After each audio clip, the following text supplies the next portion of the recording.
No primeiro livro de Crônicas, capítulo 4. Obrigado ao Ministério de Louvor, que Deus abençoe vocês, continue a abençoá-los. Primeira Crônicas, capítulo 4, versículos 9 e 10.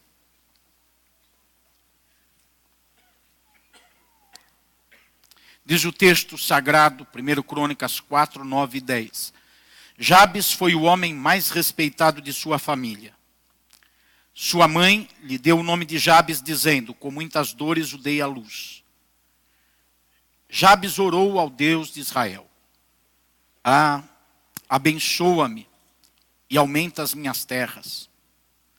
Que a tua mão esteja comigo, guardando-me de males e livrando-me de dores.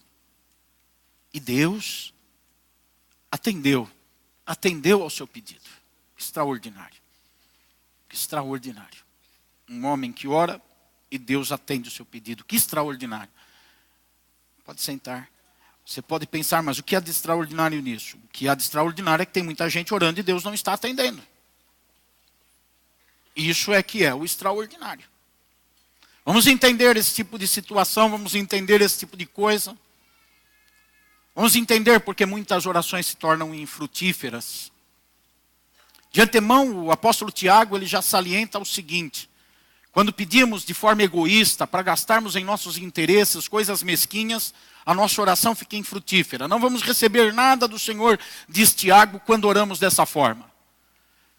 Quando na estrutura da formação da nossa oração existe mesquinharia, egoísmo e eulatria, adoração de si mesmo. Quando a estrutura da nossa oração, no seu combustível, na sua combustão, na sua motivação, está apoiada em interesses pessoais mesquinhos, sem objetivar algum propósito maior. Nós estamos falando, já há algumas semanas, continuamos hoje falando sobre deserto, sobre tribulações, sobre o que Jesus constatou e declarou que no mundo nós teremos aflições. Ontem à noite eu preguei na igreja em Bragança Paulista, na nossa Santa Ceia daquela região, e eu falei sobre os desertos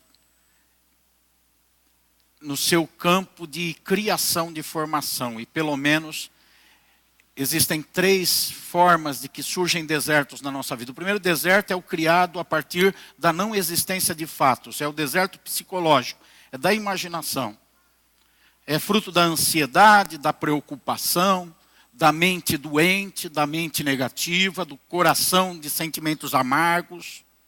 Por exemplo, você tem um grande amigo, um colega teu muito chegado, de muitos anos, que você vive com ele e compartilha coisas muito íntimas suas há décadas. E num determinado dia ele está te dando uma olhada e você pensa: que ele está me encarando? Não gostei. Não gostei da forma como ele me olhou.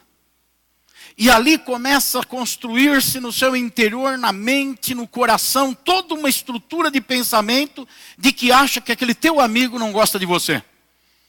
Que aquele teu amigo tem alguma coisa indigesta no relacionamento com você. Que aquele olhar denunciou que ele não suporta você. E essa estrutura vai crescendo e gera um grande deserto do nada. Ele só estava te admirando. Mas nasce para essa pessoa, isso é tão real que ele já começa a olhar as atitudes daquele amigo e começa a ter uma segunda intenção nas atitudes do amigo. Se o amigo se aproxima, ele está com interesse. Se ele se afasta, é porque ele realmente não gosta. Se o amigo fala uma coisa, ele não devia ter dito. Se ele não fala, por que ele não falou? E aí começa toda uma estrutura a ser gerada no interior e nasce um deserto de inimizade, de um relacionamento quebrado, do nada. Vocês conhecem o dito popular, fazer tempestade em copo d'água. Não aconteceu nada, mas pronto, nasceu um deserto. E aí vem todas as dores do deserto. Solidão, tristeza, angústia, lágrimas, sofrimento. De algo psicológico, de algo que não existe, não é fato, não é real, é da psique, é da alma. Esse é o primeiro deserto. Um outro deserto que existe são baseados em fatos reais relacionados ao pecado. É o deserto por causa das atitudes pecaminosas, decisões erradas, comportamentos errados, palavras erradas, semeaduras na vida feitas de forma errada, que vão gerando problemas familiares, afetivos, problemas financeiros, profissionais, espirituais, porque tem atitudes e comportamentos errados. Então surge também um deserto pelos nossos erros, pelas nossas falhas. É o segundo deserto. Tem o terceiro deserto, que é o deserto que Deus nos coloca para aperfeiçoar nosso caráter. O sofrimento que a gente passa, onde Deus está tratando com a gente. É a casa do oleiro.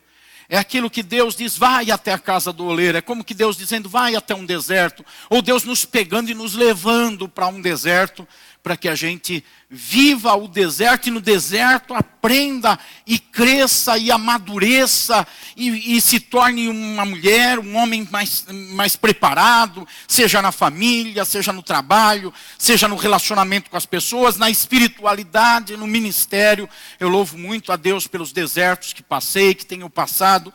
Eles têm sido para mim maravilhosos. Eu tenho muita alegria pelos desertos.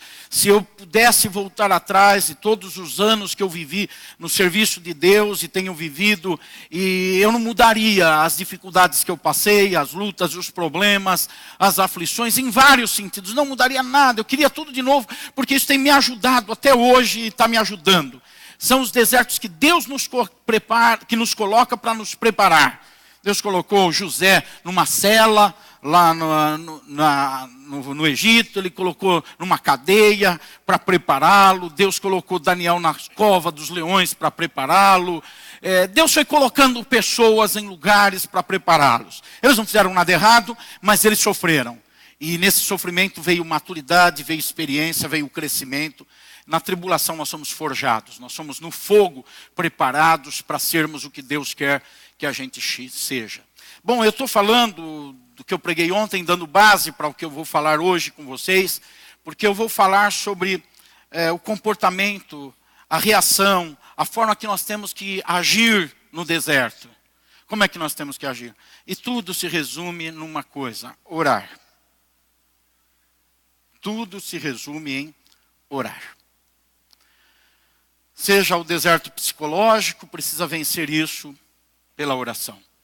O deserto, por causa dos nossos pecados, dos nossos erros, precisamos alimentar intimidade com Deus, pelo arrependimento, pela confissão do pecado, pela oração, pelo quebrantamento, pelo tempo gasto com Deus. Seja o deserto que Deus proporciona para a nossa vida, para nos amadurecer, é orando que nós vamos ter forças, vamos ter capacidade de suportar, não vamos perder a cabeça, não vamos chutar o pau da barraca, não vamos desistir por causa da oração.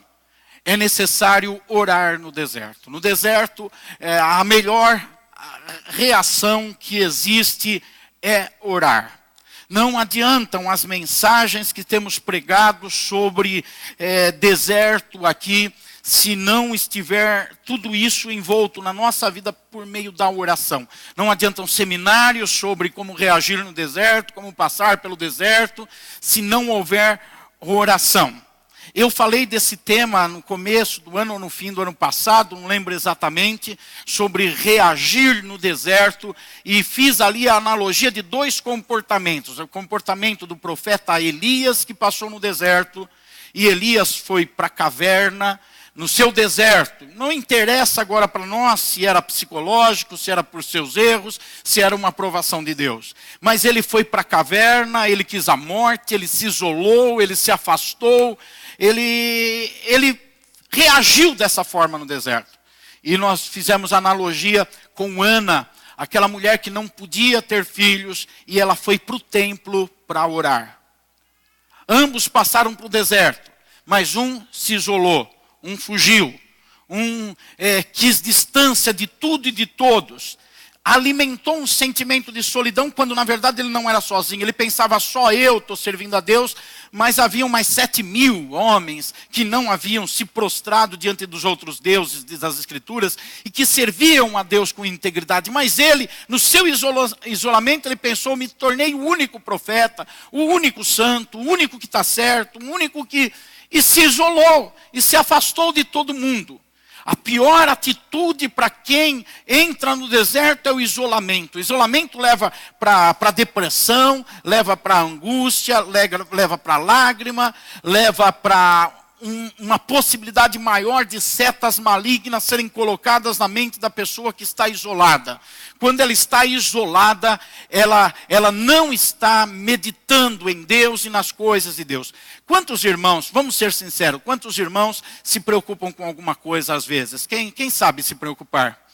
Então você sabe orar e você sabe meditar. Quem sabe se preocupar, sabe orar e sabe se meditar. É só uma questão de escolha no que vai alimentar a sua mente, como é que vai alimentar o seu coração naquele tempo. Para se preocupar, precisa gastar tempo. Para se preocupar, é necessário ocupar um tempo mental. E é com o tempo mental que a gente se preocupa. Tem gente que se preocupa tanto que entra no desespero e tem gente que até se suicida por causa da preocupação. Do tempo mental, tanto que se aprofundou pensando no problema, na dificuldade, na luta. Agora, orar é a mesma coisa, só que é diante de Deus, é se aprofundar na intimidade com Deus. É necessário se aprofundar na intimidade com Deus para reagir corretamente quando está passando por tribulação, por deserto. Eu gostaria que fosse diferente, mas não é. É dessa forma que tem que acontecer. Eu gostaria de que alguém orasse, resolvesse os problemas do deserto e nos ensinasse a agir dentro do deserto. Eu gostaria de participar de um seminário que me desse as ferramentas para reagir corretamente no deserto. Mas nada terá efeito, embora possa haver pregação, possa haver seminário, possa haver oração de outros por nós. Nada terá efeito se nós, cada um de nós, não nos posicionarmos em oração no meio do nosso deserto. Foi o que Ana fez, ela se colocou no deserto para orar. Jonas entrou num grande deserto, e o deserto dele chamava ventre de um peixe. E a Bíblia diz que lá no ventre do peixe, ele orou. Ele se colocou diante de Deus.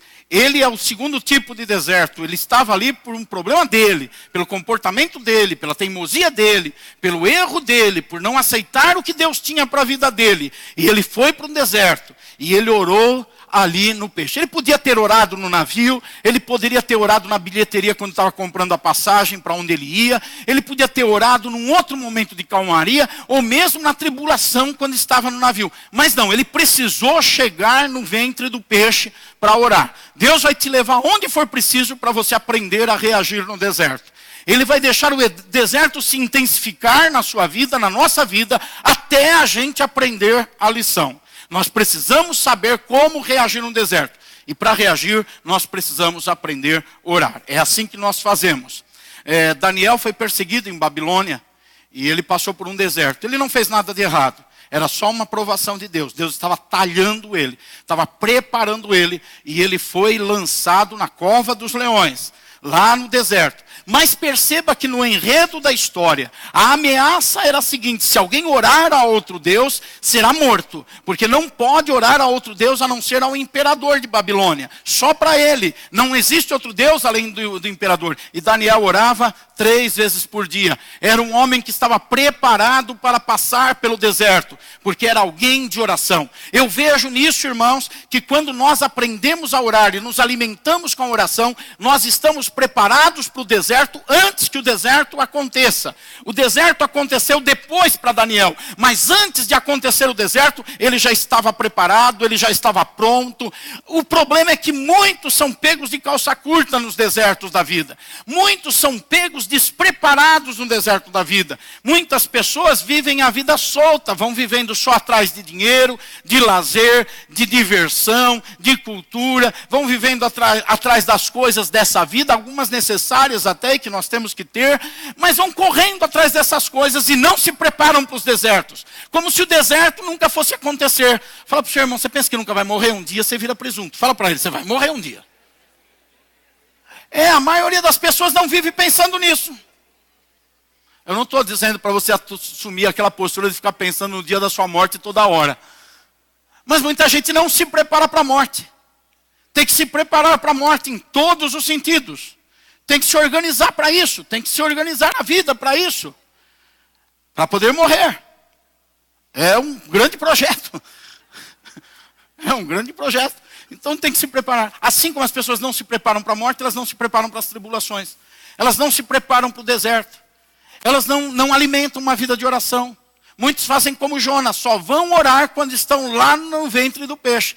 Quando já estão lá no fundo do deserto. E sofrem um bocado e põem um monte de gente para sofrer. Por causa de Jonas, muita gente chorou, muita gente sofreu, muitos bens foram perdidos. O navio teve que ser aliviado da sua carga. Muita gente ficou apavorada, muita gente teve dores terríveis. Por quê? Porque ele não era uma pessoa preparada para o deserto. No caso de Daniel foi diferente. Daniel foi para o deserto preparado, porque era uma pessoa de oração. Não espere chegar o deserto na sua vida para orar. Mas se porventura você já está no deserto, então ore. É a oração que resolve o problema do deserto. Eu não digo que a oração vai eliminar o deserto. Tem um tempo de início e um tempo de fim de cada deserto da nossa vida. E não somos nós que decidimos isso. Não somos nós, senão nem teria deserto, não é mesmo, irmão? Se você decidisse se tem deserto, você ia dizer, não, pode pular essa parte, eu não faço questão, estou bem assim. Você não gostaria de ter deserto, mas não somos nós que decidimos isso. Está na mão de Deus, é Ele que permite o início e é Ele que dá o fim do deserto. Então, quando oramos, nos tornamos pessoas, se estamos no deserto, fortalecidas e aptas a vencer o deserto. Quando oramos não estando no deserto, nos tornamos pessoas que não vai pôr outros para sofrer, não vai gerar problema para outras pessoas, porque nós estamos preparados para quando vier o nosso deserto. Nós vamos saber enfrentar o deserto com menos dores, com menos sofrimentos. Neemias foi um outro homem que enfrentou o seu deserto, e ele orou. Começa o capítulo 1 de Neemias dizendo que ele, quando soube do deserto, ele orou, ele jejuou, ele buscou Deus. E ele foi enfrentar o deserto com a força que Deus deu para ele. Surgiram inimigos, surgiram adversários, porque ele estava numa grande empreita, numa grande obra. E sempre que alguém faz uma grande obra, surgem adversários. Quando você se destaca na faculdade, na escola, surgem gente de olho gordo, surge gente com inveja. Quando na sua carreira você começa a melhorar e progredir, vai ter gente surgindo e se levantando contra você. E Neemias, quando ele estava no anonimato, quando ele estava quieto, ele não tinha muitos problemas. Quando ele soube do deserto, ele entrou no deserto, mas ele começou a mudar o deserto. Aleluia, quem ora é alguém que muda o deserto. Que transforma o deserto. Quando ele começou a mudar o deserto, surgiram muitos adversários contra a vida dele. Jesus orou no Getsemane. Ali era o deserto particular de Jesus. Era o lugar onde ele estava se preparando para o momento final. Dali do Getsemane ele ia para a cruz. Dali para o Getsemane surgiriam as próximas horas de sofrimento, de dor, de amargura. Surgiria o seu deserto. O deserto que ele ficou sozinho. O deserto que os seus discípulos o abandonaram. O deserto que ninguém caminhou com ele. Que ele precisou carregar a cruz sozinho. E ele precisou subir e sofrer na cruz sozinho. Mas ele estava preparado porque ele estava no Getsemane orando. Ele não só orou no Getsemane, ele vivia orando. Ele estava preparado para os desertos. A questão não é deserto, não é quando termina, não é qual o deserto, não é o tamanho dele, não é a razão do deserto, se ele é psicológico, se é fruto dos nossos erros, se é uma provação de Deus. A questão é se estamos preparados para o deserto, para reagir de forma correta no deserto. E tanto o preparo como a reação estão interligados diretamente com a oração. É necessário orar quando se está no deserto. É aqui que nós entramos na história bíblica de hoje. Quando nós lemos a história curta, narrada de forma curta na Bíblia sobre Jabes. Jabes foi o homem mais respeitado de sua família. Vocês percebem que está dizendo de um passado que contínuo, que aconteceu. Ele foi o homem mais respeitado, mas ele não nasceu o mais respeitado. Ele não nasceu como ele foi. Pelo contrário, Quando ele nasceu, diz a Bíblia, a sua mãe lhe deu o nome de Jabes. Por quê? Porque Jabes significa aquele que causa dores. Ela diz, eu tive muitas dores por causa dele. Daí a nossa mente pode funcionar de uma forma a projetar o entendimento dessa situação de uma maneira que não é apenas especulativa, mas factual. De verdade, aquela mãe, quando nasceu aquele filho, ela sofreu tanto que ela deve ter olhado para ele e falou, essa coisa me fez sofrer. Isso daqui acabou comigo. Diferente da natureza, que a mãe esquece o sofrimento e a dor quando pega o seu bebê no colo, aquela mulher olhou para Jabes, o seu filho, o seu bebê, e falou, ele é causa da minha dor. Eu sofri por causa dele. E jogou sobre ele um destino, um causador de dores. Alguém que vai ter dor, alguém que vai fazer outro sofrer, alguém que vai sofrer. Jogou sobre ele uma situação. Quando você olha a genealogia de Davi, de Judá aqui, os descendentes de Judá, e você vê nessa lista onde está o texto do nosso contexto, você vai ver que você tem 135 homens, chefes de família em Judá, naquela época, naquela ocasião. O nome deles é relatado e fala nome por nome, quem é quem, filho de quem. Mas quando chega em Jabes, a história para e diz, Jabes foi o mais respeitado de todo o clã, de toda a família, de toda Judá. Jabes foi o homem mais respeitado. Ele assumiu uma posição especial em Judá, mas ele não nasceu assim. Ele nasceu como alguém que causa dores. Ele nasceu com uma mãe dando-lhe um destino que não era o melhor. Eu aprendo aqui, irmãos, que nós não precisamos estar presos ao destino que foi dado por outros para nós. Vivemos num universo de gente que viveu e nasceu em famílias desestruturadas, com berços impróprios. Aqueles que podem dizer assim, eu nasci numa família perfeita, com um pai e mãe amorosos, disciplinadores, tementes a Deus, com valores, com conceitos que sabiam a hora da palmada e a hora do afago, que sabiam cuidar do corpo, da alma, do espírito. Olha, quem puder dizer isso, sinta-se um privilegiado. Você nasceu num berço de ouro.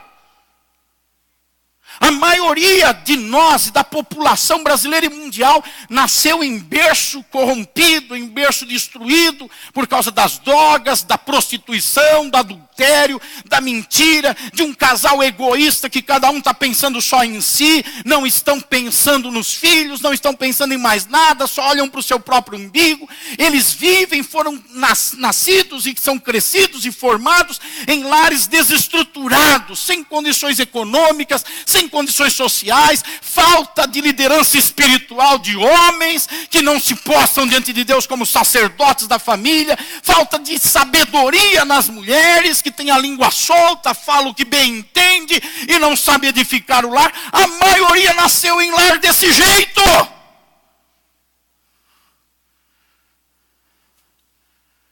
Jabes não era exceção e ele nasceu assim.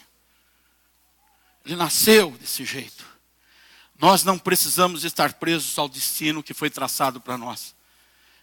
Você tem toda a condição. Quando eu digo você, eu digo você. Quisera eu tivesse a capacidade de dizer o nome de cada um. E tempo. Porque eu falaria o nome de cada pessoa aqui e diria, é para você isso. Você nasceu para ser o mais respeitado. Você nasceu para ser alguém especial nessa vida. Deus te colocou aqui, nessa terra, na posição que te colocou, no trabalho que te colocou, na igreja que te colocou, na família que Ele te pôs, para que você fosse destaque aonde você estivesse. Você pode olhar e dizer, mas qual é a prova disso? A prova disso é muito simples. Você já nasceu numa competição terrível e se tornou o mais respeitado e o melhor. Você teve 300 milhões de concorrentes quando você nasceu. Numa relação sexual, é colocado na vagina da mulher 300 milhões de espermatozoides. E eles começam a nadar numa luta desenfreada, balançando seus rabinhos. Você já teve rabinho? Eles começam a nadar, balançando seus rabinhos para chegar primeiro no destino. Eles querem encontrar um óvulo. Só que o óvulo está escondido lá dentro do útero. E existe um canal no meio do útero que corre até chegar lá. E os 300 milhões vão indo. Muitos já vão morrendo logo no caminho. Não tem força, você não morreu. Muitos na hora de nadar já vão ficando para trás e se desesperam e morrem.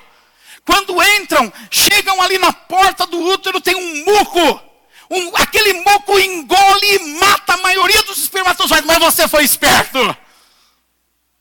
Enquanto o muco estava engolindo você deu um jeito de escapar. E entrou. E agora, estou especulando, sobraram 20 milhões dos 300 milhões. E os 20 milhões entraram no útero, pegaram aquele canal em direção ao óvulo. E agora a corrida ficou desenfreada. Você chegou na frente. Entrou naquele óvulo que só tinha 2 dias no mês que poderia fecundar. Tudo isso para chegar na hora certa, para estar no lugar certo, para penetrar lá, para nascer e virar isso que você é hoje. Se você já começou a sua vida desse jeito, por que ela vai terminar diferente? Se você já começou a sua existência dessa forma, sendo vencedor, conseguindo chegar lá na frente, por que você não vai ser respeitado? Por que você não vai ter uma posição de destaque? Eu vou dizer por quê. Porque você não ora. Mas pastor, só oração? Desculpe se você tem um pastor velho que acredita na Bíblia. Mas é esse pastor que você tem. Só oração. Mas pastor, não precisa disso, daquilo. Se Deus achar que precisa, Ele vai fazer acontecer. Ele vai abrir a porta. Ele vai preparar o caminho. Mas o que você precisa é orar. Orar para entrar nos desertos e orar quando estiver dentro do deserto. Orar para estar pronto para enfrentar o deserto que até a imagem nem existe. Orar. Ter intimidade com Deus. Para quando chegar no deserto você estar robusto e forte, preparado. E quando estiver no deserto, continuar orando. Aquela mãe, ela jogou sobre Jabes todas as suas dores, sobre todas as suas frustrações e os seus fracassos. A outra coisa que eu aprendo é que não precisamos receber as transferências negativas. Tem muita transferência negativa. Tem muita gente frustrada na vida que está procurando um culpado. E ele vai procurar um culpado e vai tentar achar alguém que é responsável pelos seus erros, pelos seus fracassos, que é responsável pelas suas dificuldades, e vai tentar transferir isso. Aquela mãe, ela não sabia lidar com a natureza humana da mulher que foi preparada para ter filhos. Ela não aceitava a sua condição. Ela não estava disposta a sofrer o que tinha que sofrer para ser quem tinha que ser. Ela se sentia talvez frustrada por causa da dor que tinha. E ela transferiu para o seu filho isso. Tem muita gente transferindo para os outros as suas dores, as suas frustrações, os seus fracassos, os seus erros. Jogando em alguém culpa. Tentando se livrar do fardo que sente. Por causa do deserto e da dor que tem. E transfere para outras pessoas. E tem gente que passa a vida inteira recebendo essas transferências. Essas transferências são feitas de forma verbal. Tantos pais dentro do lar falam palavras de maldição para os filhos. Falam besteiras, falam coisas que destroem. Quantos amigos, quantas pessoas vão falando de outras. Então verbalizando uma transferência dos seus próprios rancores. O apóstolo Pedro fala de pessoas que são máculas na festa de amor. Ele fala da igreja, da reunião de santos. Ele fala, tem gente que é mancha nessas festas. Porque eles espumam as suas próprias sujidades. Pessoas de olhos impuros, que para eles todo mundo é impuro. Pessoas maldosas, que para eles todo mundo é maldoso. E eles vão transferindo, jogando sobre os outros as suas frustrações, decepções e dores. Mas nós não precisamos viver sobre esses efeitos negativos da frustração de outros. Como que nós escapamos disso? Orando. Orando. É orando que nós escapamos disso. Então, na lista desses 135 homens de Judá, Jabes foi o mais respeitado de toda a sua família.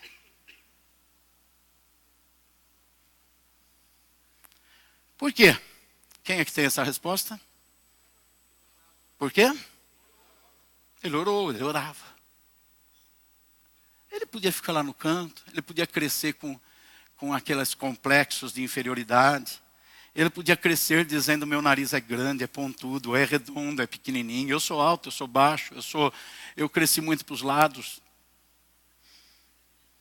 Ele podia crescer colocando culpas no destino, na sua mãe. Ele podia crescer abalado pelo que a sua mãe lhe deu de nome. Você já pensou? Na cultura daquela época, o nome tinha muito significado em relação ao caráter e à estrutura da pessoa. O nome tinha muito a ver com a pessoa. Não é como hoje. Hoje ainda tem um pouco, mas é muito pouco isso.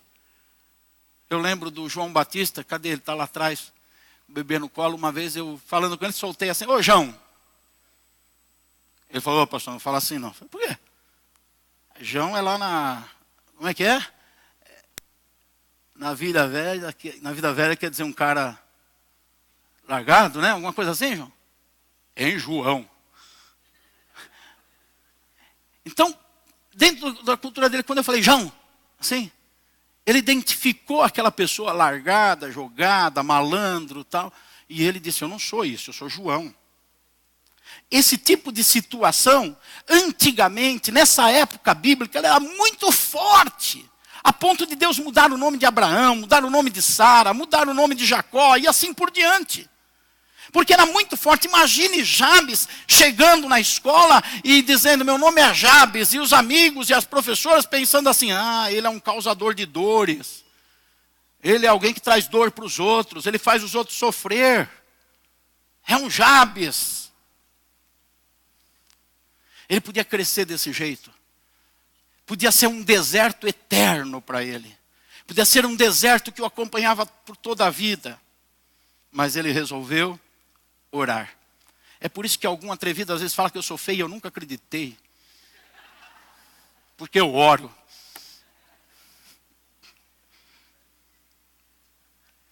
As pessoas dizem que eu sou bravo. Eu não sou. Porque eu oro. Fui cortar o cabelo esses dias num lugar que nunca tinha ido. E eu estava lá cortando o cabelo.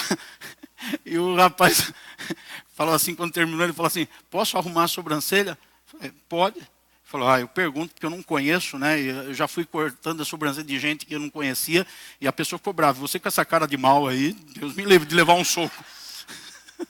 Eu nunca tinha falado nada para ele, meu jeito, minha cara. Deus me fez lindo desse jeito. Mas tem gente que carrega complexo pela forma que é, pelo jeito que é, pela cultura que tem, pela forma que fala, pelo dinheiro que tem, e vai carregando complexos e carregando isso na vida. Por quê? Porque não ora. Não ora. Jabes orava. Ele orou e ele sintetizou o que nós precisamos orar nos nossos desertos. Primeira coisa que ele diz: aumenta as minhas terras. Numa outra versão, é fronteiras. Aumenta as minhas fronteiras. Fronteira tem um sentido de território, de domínio, de poder, de área de alcance, de abrangência, de visão mais longe. Fronteira significa assim, o limite. E ele fala: aumenta os meus limites. Irmão, irmã, Deus quer que você vá mais longe. Ele quer que você vá tão longe que você chegue até a eternidade para viver com Ele. Mas enquanto não chega esse dia, Ele quer que você vá mais longe na sua concepção de ser homem, ou na concepção de ser mulher, de ser marido, de ser esposa, de ser pai, de ser profissional, de ser crente, de ser irmão aqui na igreja, de ser ministro em algum ministério na igreja. Deus quer que você vá mais longe. É quem ora que vai ter seus limites ampliados. Na verdade, quando ele ora, ele tá comungando com Deus. Quando ele diz: expande os meus limites, me leva às conquistas, ele está dizendo o que Deus quer para ele. É o que Deus quer para você. Você pode acreditar nisso? que é o que Deus quer para você, que você vá mais longe, que você amplie o seu horizonte, que você veja mais longe, com capacidade maior.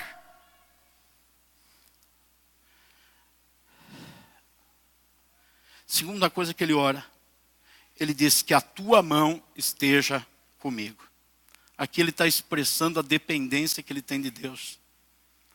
Porque quanto mais longe você vai, como eu disse há pouco, mais inimigos surgem. Seu telhado começa a ser de vidro.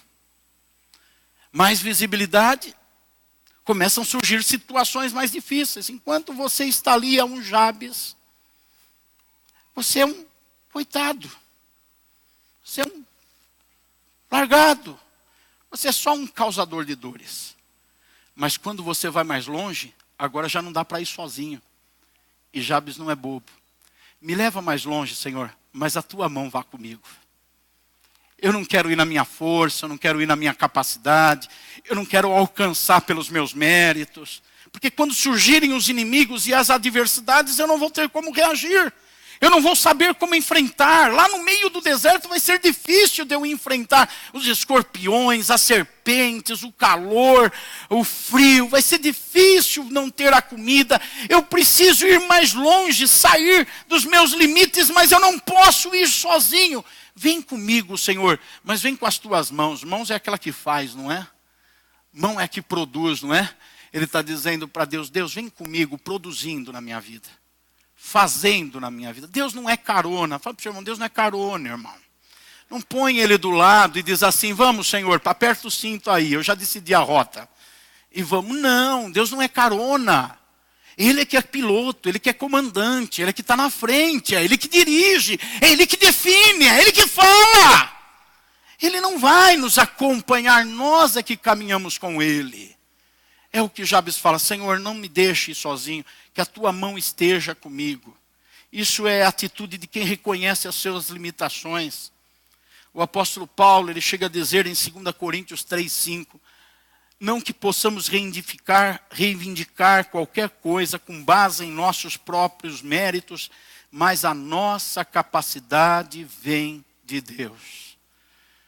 Ir mais longe, conquistar, é algo que vem de Deus. Tem pessoas que não sabem ir mais longe. Na verdade, há estudos que comprovam que tem muita gente que sofre quando vai mais longe. Era melhor não ter saído do lugar. Porque não sabe ir mais longe. Tem muita gente que se orgulha, que se ufana, que se acha, porque foi mais longe.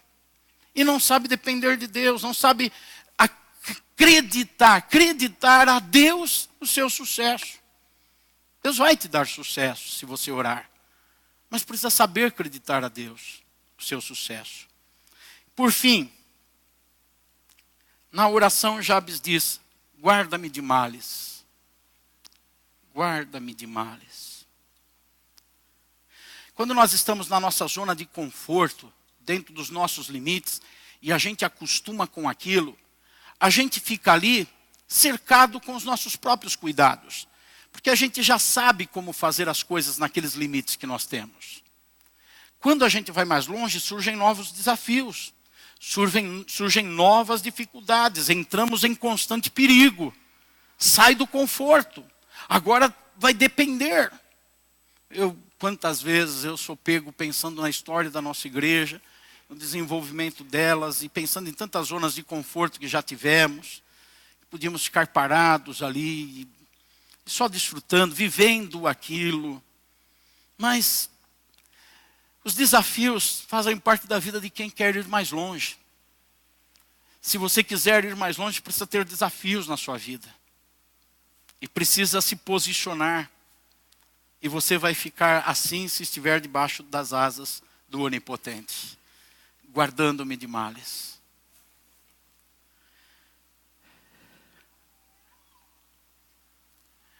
Quando você tem dificuldades, você tem a opção de murmurar, reclamar, abandonar, ir para a caverna. Se esconder, se isolar, se afastar, ficar lá no seu canto.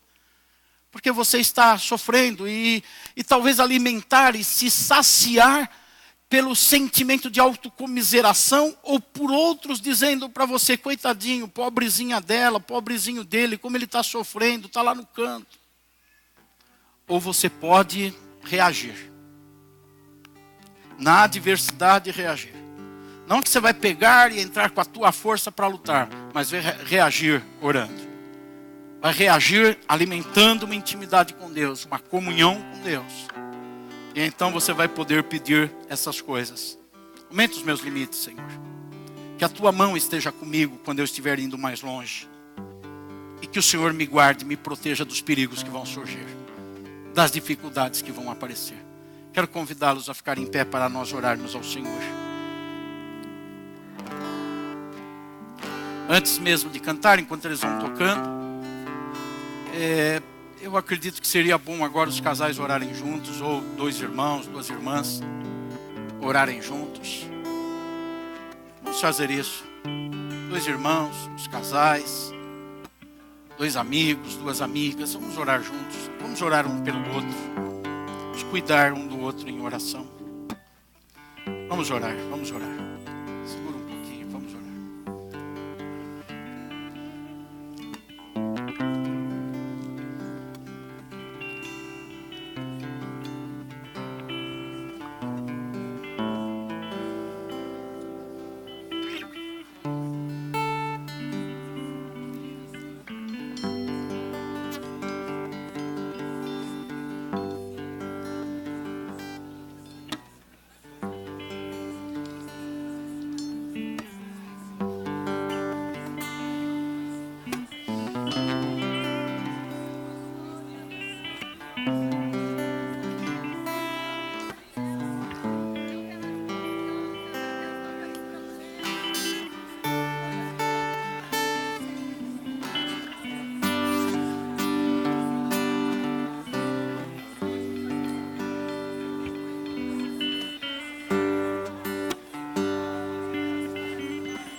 Rejeita a oração. Oração é alimento.